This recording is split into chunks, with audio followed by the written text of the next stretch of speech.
दोस्तों यहाँ लिखा है पूछते हैं वो कि गालिब कौन है। पूछते हैं वो कि गालिब कौन है, कोई बतलाओ कि हम बतलाएं क्या।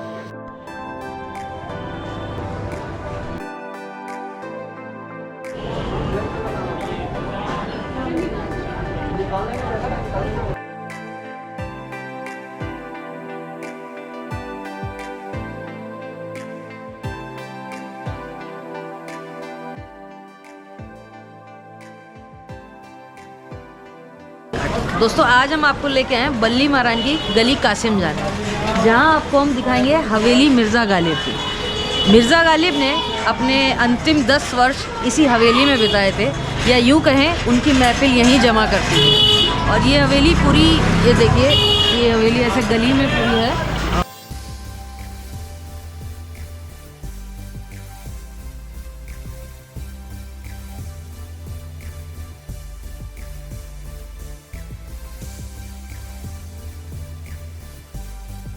ये एंट्री आपको मैं बता दूं, मिर्ज़ा गालिब मेमोरियल जगह जो टाइम है वो सुबह 11 बजे से लेकर शाम को 6 बजे तक है, और रोज़ ही ओपन होता है। कभी भी आप यहाँ इधर आ सकते हैं। दोस्तों ये हवेली मुश्किल से 100 गज की होगी, पर एक दौर था जब यहाँ महफिलें जमा करती थी। ये देखिए यहाँ गालिब रहे हैं, क्योंकि अपने अंतिम 10 वर्षों में गालिब ने यहाँ शायरियाँ की थी, यहाँ महफिलें जमा करती थी। आपको यहाँ हर तरफ हवेली को इस तरीके से लगाया है कि गालिब की आपको शायरी मिलेगी। ये देखिए, तेरे वादे पर जिए हम तो ये जान छूट जाना, कि खुशी से मर न जाते अगर एतबार हो।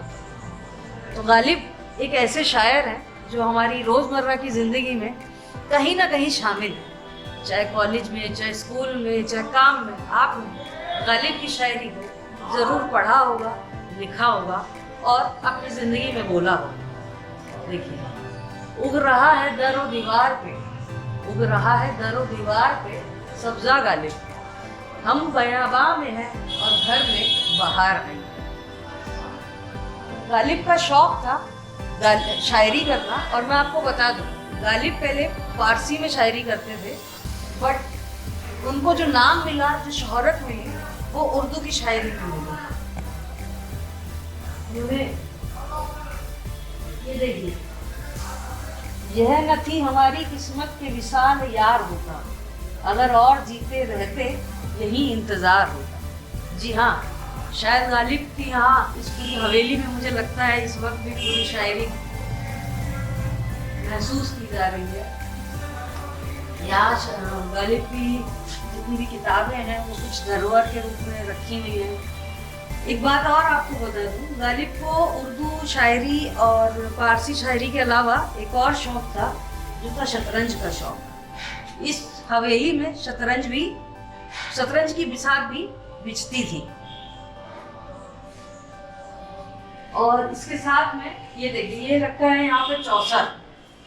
आप सोच रहे हैं कि उस वक्त यहाँ की क्या बैठकें हुआ करती थी, कि शाम को आदमी यहाँ चौसर खेल रहा है, शतरंज खेल रहा है, और मिर्ज़ा गालिब अपनी शायरियों के साथ ये पूरी महफिल जमाया करते थे।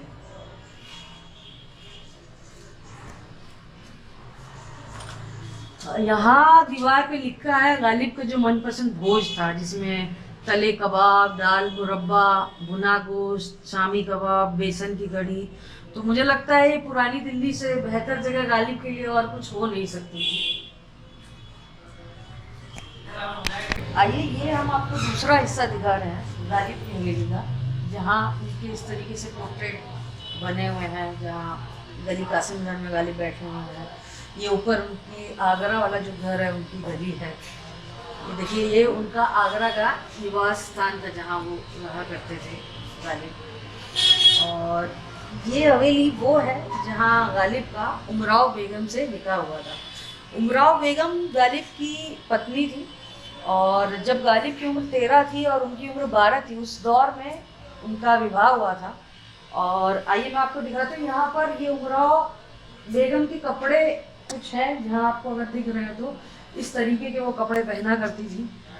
और इसके जस्ट अपोजिट में मैं आपको बताती हूँ कि वो देखिए, वो गालिब के कपड़े वहाँ पे एज अ डमी यहाँ पे रखे हुए हैं, लगाए हुए हैं।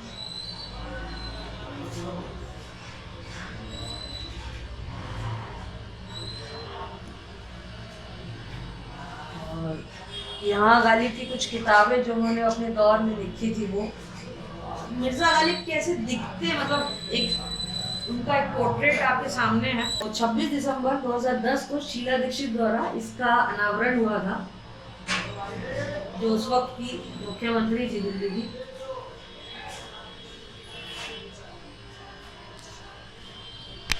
ये देखिए, ये उस वक्त की गालिब की किताब है जिसमें वो अपनी शायरियाँ लिखा करते थे। इस तरीके से ये धरोहर या उदाहरण के रूप में इन्होंने लगाई हुई है। इधर ये देखिए, मिर्ज़ा गालिब के वक्त के जो बर्तन थे वो सामने रखे हैं।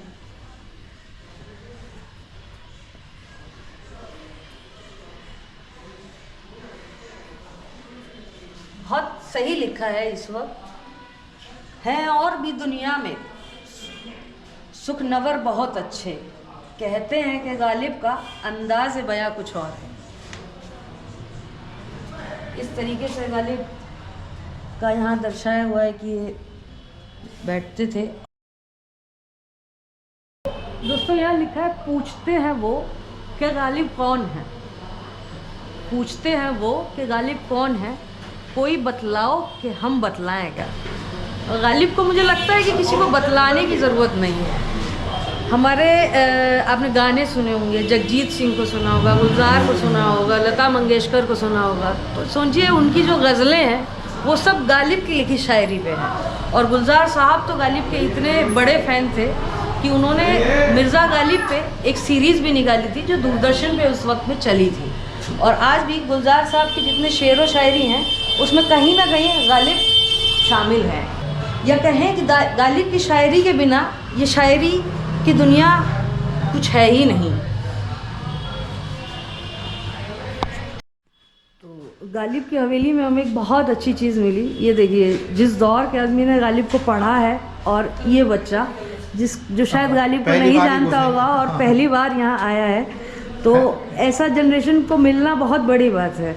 और ये हमारे साथ दो यंगस्टर्स भी है, मतलब मुझे लग रहा है पूरी जनरेशन इस वक्त है गालिब को सुनने, समझने और करने वाली। गालिब कहीं ना कहीं हमारी ज़िंदगी में रोज़ है, मतलब हम रोज़ शायरी करते हैं और कभी लिखते हैं तो हमें पता भी नहीं होता कि गालिब ने लिखा था, और हम बोल जाते हैं। तो आप बताइए कि मतलब आप जो बच्चे को लेके आए, आपको उठा बच्चे को यहाँ लाने का दिखलाएं कि भाई ये जो पुराने लोग हुआ करते थे, ये इनके अंदाज ऐसे होते थे, बड़े मीठे बोल होते थे, और ऐसा लगता था कि सारी उम्र चुपते थे कि भाई मेरे नाना ने ऐसा कहा, मेरे दादा ने ऐसा बोला है, या मेरे पड़ोसी ने ऐसा बोला। और इतनी सारी बातों को ये शायर लोग जो है ज़रा सी दो लफ्ज़ों के अंदर बोल दिया करते थे, तो वो मिठास जो है पूरे ज़िंदगी के अंदर चलती रहती थी। मतलब उनकी तो वो यादें जैसे कि शेर शायरी उनकी हुआ करती थी। हम अपने आप के अंदर इस तरीके से बच्चों को समझा रहे हैं, उन्होंने दो लफ्ज़ों के अंदर उन्होंने तो करते हैं। बेटा, आपका नाम क्या है? अब्दुल समद। तो अब्दुल, कैसा लग रहा है यहाँ आके? गालिब को जानते हो? नहीं। हैं? क्या कह के लेके आए हैं दादाजी? मैं यूँ घर तक जाना था, मैंने लेके घुसा, मैंने कहा शायद नहीं, पर मुझे बहुत अच्छा है कि बच्चा इस उम्र में अगर ये देखेगा तो बड़ा होकर हमेशा से याद रहेगा कि मैं एक नाना लेके गया। हाँ, सही बात है। मैं इसको बच्चों का मामला छोटे भी है लेके घूमता हूँ, बहुत ज़रूरी है। बहुत अच्छा लगा यहाँ पर आकर हमको ऐसा लग रहा है कि हम मतलब गालिब की जब हयात थे वो, तो मतलब कैसे रहते थे, और हाँ। तब वो इतने मकबूल नहीं थे, मतलब कैसे महफिल उस वक्त जमा करती थी। और देखिए, नहीं मैं ये सोच रहा हूँ कि मतलब जैसे आप ये हवेली का हाल देखिए, कितनी पुरानी है ना, और कैसे वो रहते थे, मैं ये सोच रहा हूँ। हाँ, ये 100 गज की हवेली में उस दौर में कैसे रहा जाता है, ठीक है। और ये इंसान देखिए, ज़िंदगी देखिए कि मतलब जब इंसान जिंदा था तब उसका इतना वो रिहाइश का जितना भी शोहरा नहीं हुआ, ठीक है। लेकिन आज देखिए गालिब कितने मकबूल हैं। और मैं इसी शेर के साथ गालिब साहब को मैं याद करना चाहता हूँ कि ये बाइसे न उम्मीदे अरबाबे हवस है, ये बाइसे न उम्मीदे अरबाबे हवस है, गालिब को बुरा कहते हो अच्छा नहीं करते। वाह वाह वाह वाह वाह।